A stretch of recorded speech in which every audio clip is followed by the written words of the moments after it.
Sa ibang balita, puwersahan umanong nanguha ng dokumento si Batangas 1st District Representative Leandro Leviste mula sa opisina ni dating DPWH Undersecretary Maria Catalina Cabral ayon sa ilang staff ng yumaong opisyal. Sagot ni Leviste, hindi siya nakipag-agawan at may basbas ni Secretary Vince Dizon ang kanyang mga ginawa. Itinanggi naman niya ng kalihim. Balitang hatid ni Joseph Morong, exclusive. Kuha ito ng pagpunta ni Batangas 1st District Representative Leandro Leviste sa opisina ni dating Public Works and Highways Undersecretary Catalina Cabral noong September 4, 2025. Sa videong ito, nakuha pasado alas 5 ng hapon na, makikitang lalabas si Leviste mula sa opisina ni Cabral at pupunta sa programming office sa kaparehong floor. Kasunod niya si Cabral.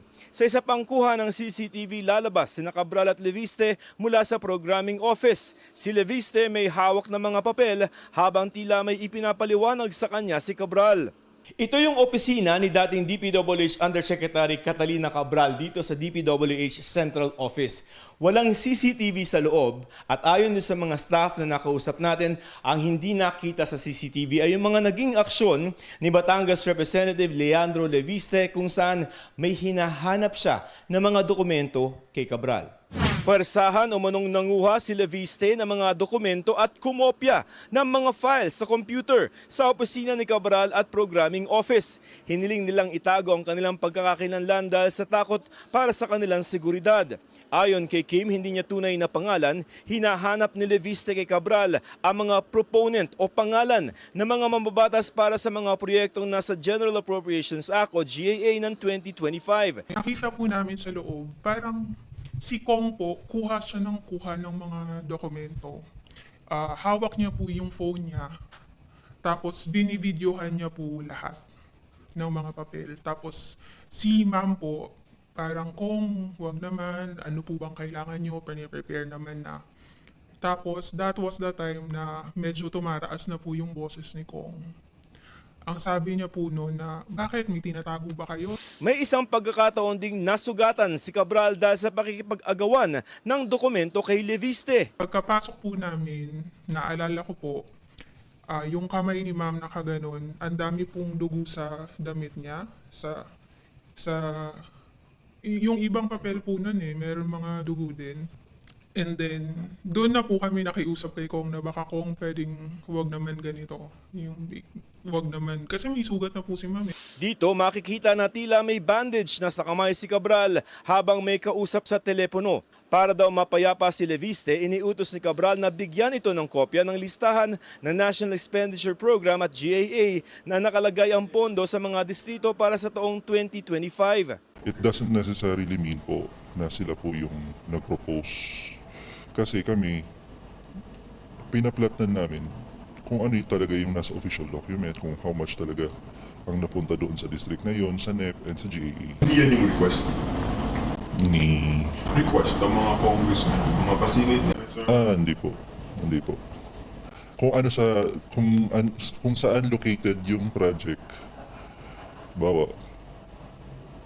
Province A.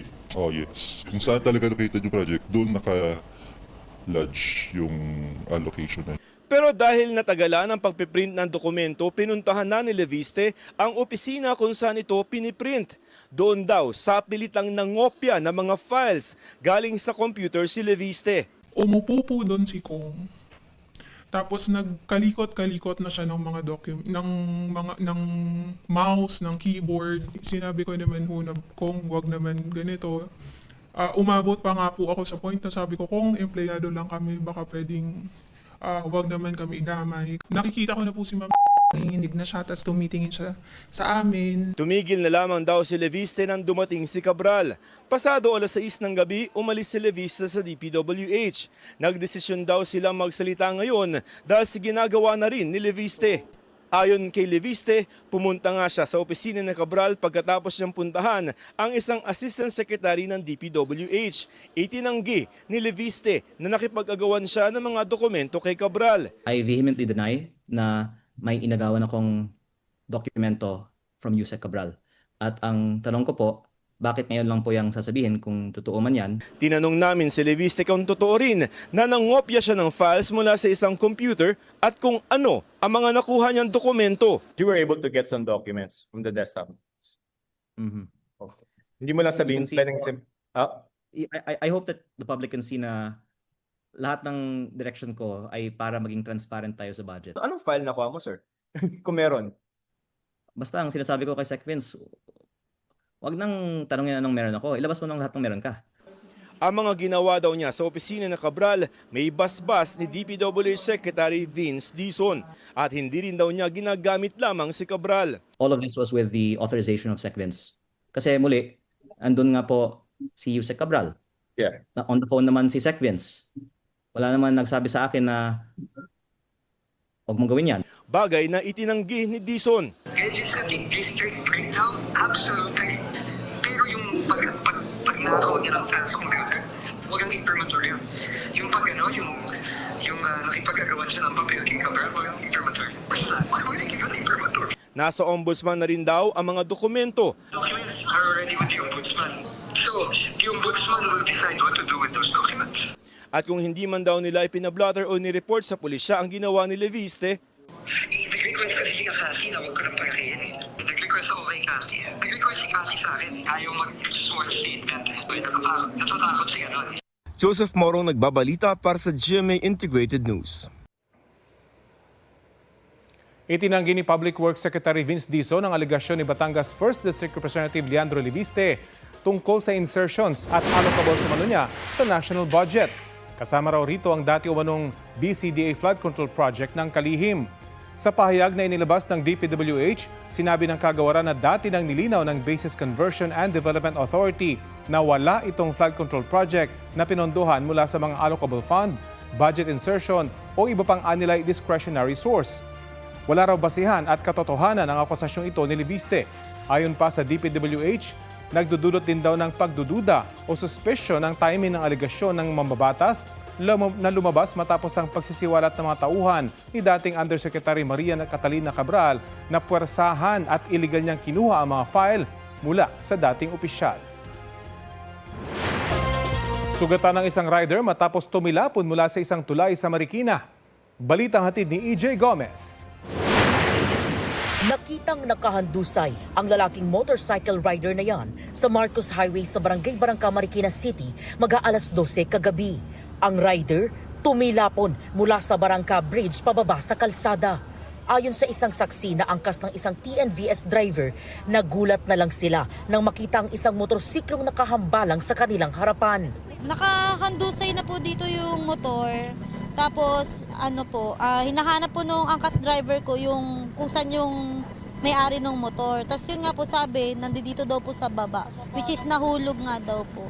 Sa bahagi pong ito ng Barangka Bridge, nagsimulang sumadsad yung motorsiklo. Bakas po sa gilid ng tulay ang mga gasgas. Natanggal po ang pintura. At sa bahagi pong ito, sa baba nitong tulay, tumilapon ang katawan ng biktimang rider.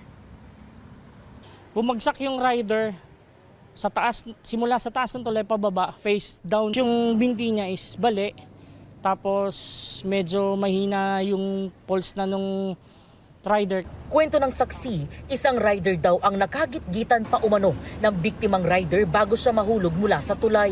Sabi, yung driver nga daw po niyan, kanina pa daw po nakikipagbangkingan, gitgitan. Lasing nga daw nga po. Tapos yun nga po, tapos nahulog nga po siya dito. Agad daw niyang tinawagan ang kaanak ng rider mula sa detalyeng nakasaad sa lisensya nito. Naging emosyonal ang mga kaanak ng rider nang dumating sila sa pinangyarihan ng insidente. Nahulog daw siya dito!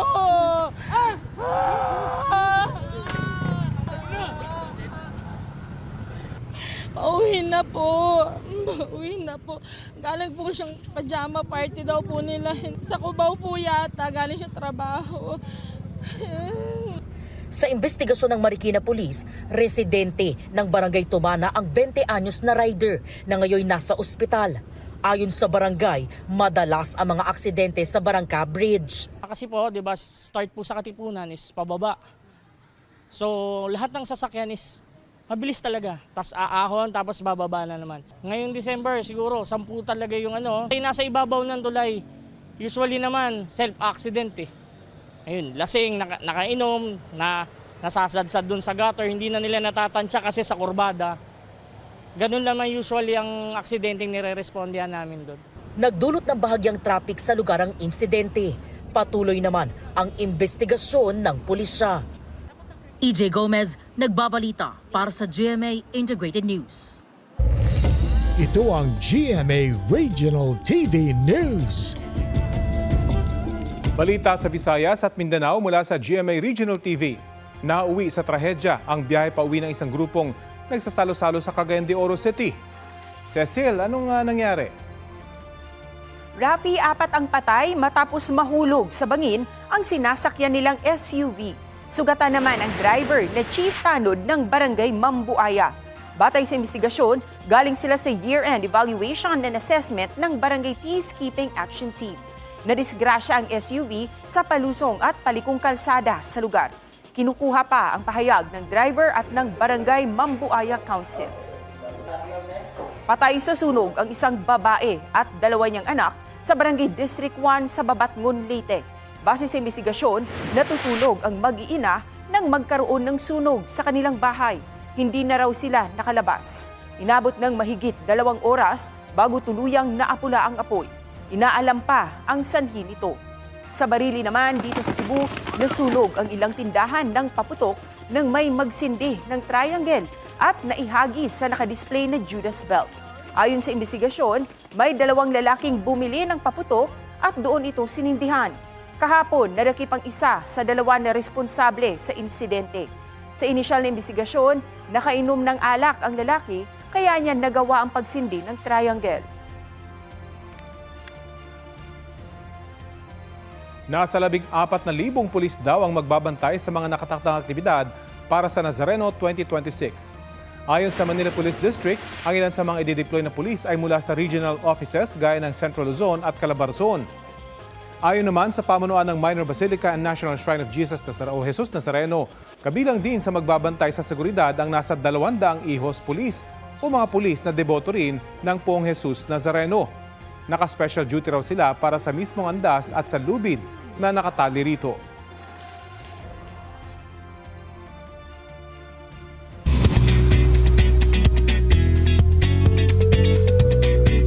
In love with his kontrabida era raw, si Kapuso star Tom Rodriguez, kabilang ang kanyang role sa Unmarried, na kinilalang Best Supporting Actor sa 2025 Metro Manila Film Festival. Yan ang latest ni Athena Imperial. And the award for Best Actor in Supporting Role goes to Unmarried. Kinilala ng Metro Manila Film Festival ang husay sa pag-arte ni Kapuso actor Tom Rodriguez bilang si Stephen, ang asawa ng character ni Angelica Panganiban sa pelikulang Unmarried. Wala raw kahit anong expectations ang aktor sa pagdalo sa MMFF Awards Night last weekend. I was in shock. No, I didn't expect at all to be nominated or anything. Sinabi lang nila we're here to support Metro Manila Film Festival and support, of course, the whole cast was gonna be here. So nung tinawag yung pangalan ko sa nominees din, I was like, what? Nagpapasalamat din si Tom sa lahat ng mga nanood at manonood ng pelikulang Pinoy ngayong holiday season. It's nice na ngayon people are investing. Kasi, let's be honest, madaling ma-spoil na andyan na. Very accessible yung entertainment. Feel ko talaga sining yung kaluluwa ng mamamayang Pilipino. Kaya dapat binubuhay natin. And it's nice na mas pinaprioritize na natin ngayon with programs like such as these, Metro Manila Film Festival, na talaga inuuna natin yung sarili natin. Kahit wala sa MMFF Awards Night venue, nanood daw ng programa ang kanyang non-showbiz wife at anak, na aniya ay biggest cheerleaders niya. My son was asleep but he woke up when my wife shouted. Yeah, nanonood siya sa live stream. Pag upo ko, may message na siya na congratulations kaagad. Kaya this is for them. Kwento pa ni Tom, compliment daw na nakita siya ng mga hurado bilang effective na kontrabida. I'm happy that the jurors also saw that it was just a role. Na yun nga, that they were able to separate Tom from Stephen. For them to recognize it, kaya I'm so thankful.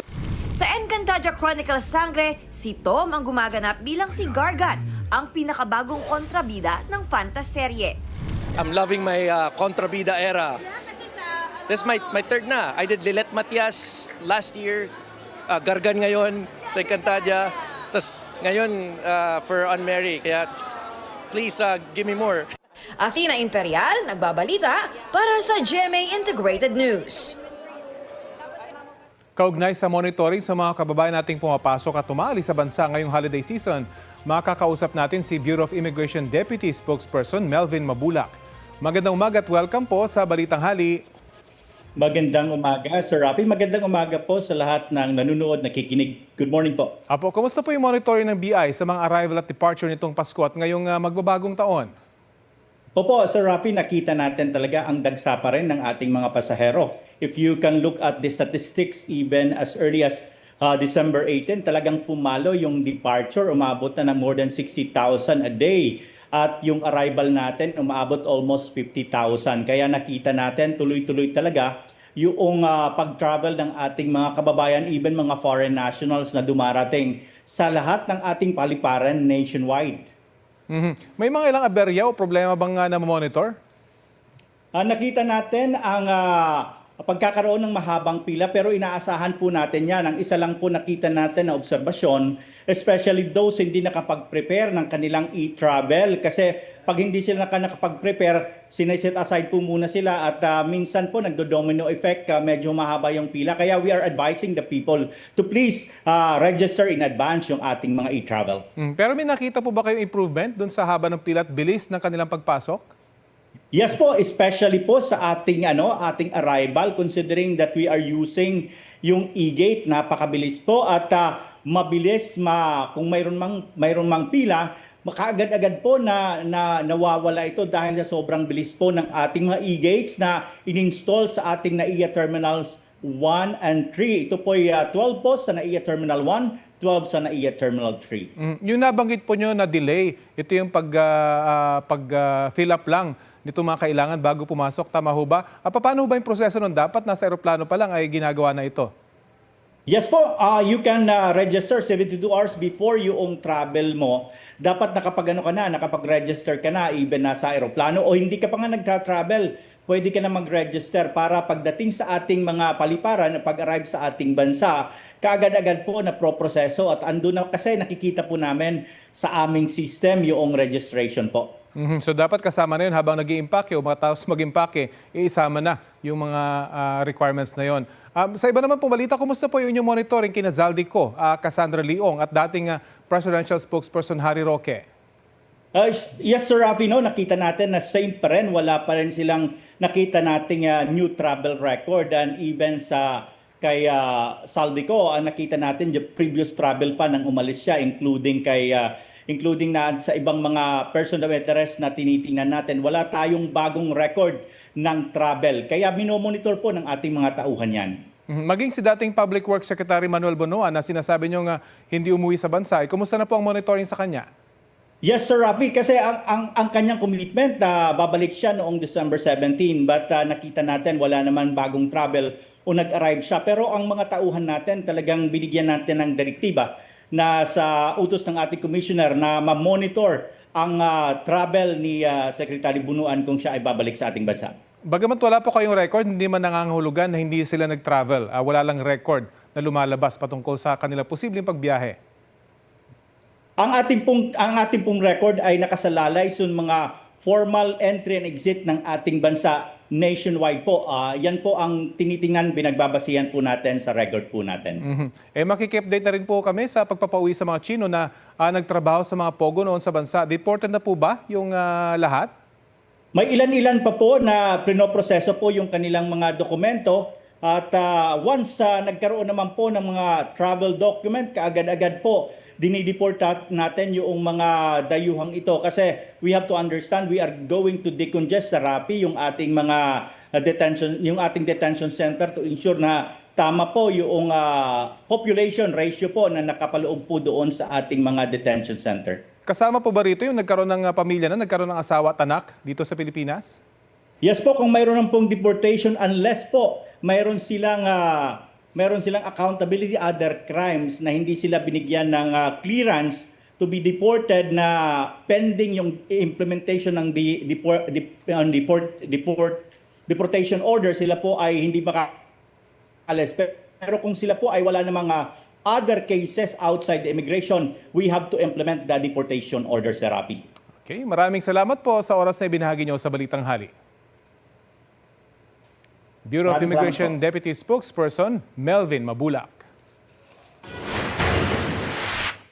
Nahuli kamang pananalisin ng lalaking yan sa isang kainan sa Antipolo, Rizal. Agad niyang kinuha ang isang tablet na ginagamit sa nasabing kainan. Nangyari ang insidente maghahating gabi at pasara na ang establishmento. Agad napansin ang pagtangay sa gadget kaya naisumbong agad ito sa pulisya. Naaresto ng mga pulis ang umunay kawatan maging ang kanyang kasabwat na lookout. Nabawi rin ang tablet. Tumanggi magbigay ng pahayag ang mga suspect na nahaharap ngayon sa reklamong theft.